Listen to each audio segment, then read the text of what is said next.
York has had so many significant moments over the centuries.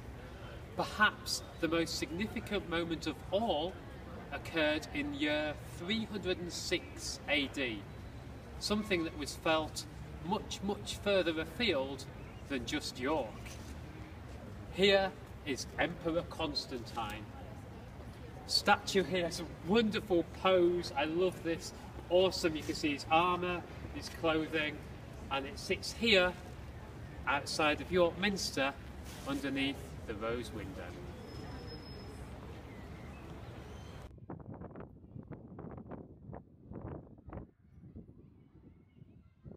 The reason this statue sits here was because in year 306 York became the focus of the entire Roman Empire.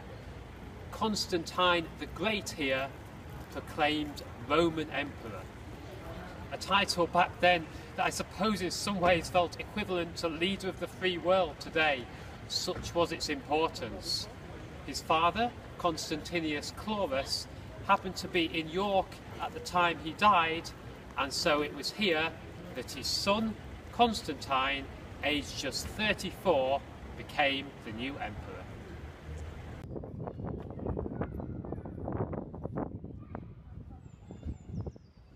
Before the minsters, here would have stood the Roman headquarters, and so that is where Constantine's coronation, his crowning of emperor, would have taken place. The ceremony must have been an amazing thing to have in York at the time.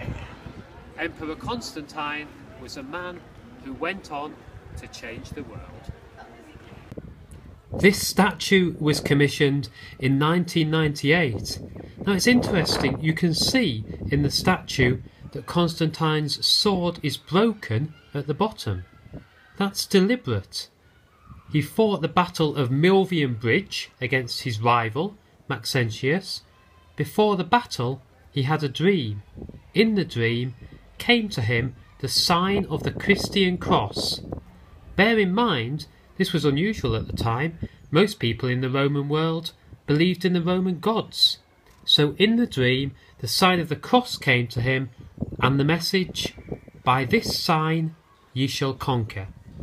The next day, when he led his troops into battle, they carried a Christian standard, and they all had crosses on their shields. Sure enough, the battle was won. Today, in the statue, his sword is deliberately broken at the end. It is now the shape of the Christian cross.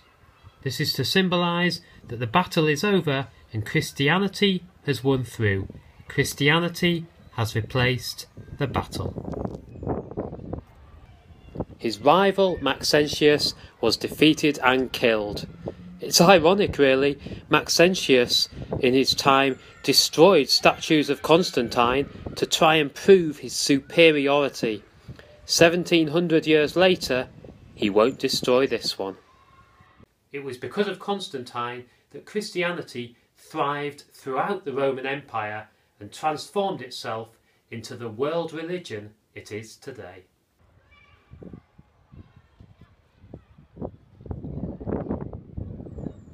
One of the really important things that Constantine did was he came up with the Edict of Milan in year 313.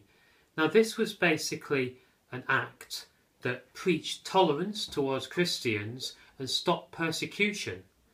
But it wasn't just Christian faith that was protected, it basically laid down tolerance towards all religions and saying that all different religions must be protected.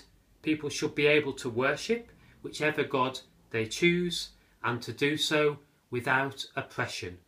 Thanks to Constantine, Christianity spread quickly and soon became the religion of Western Europe. And throughout the Roman Empire.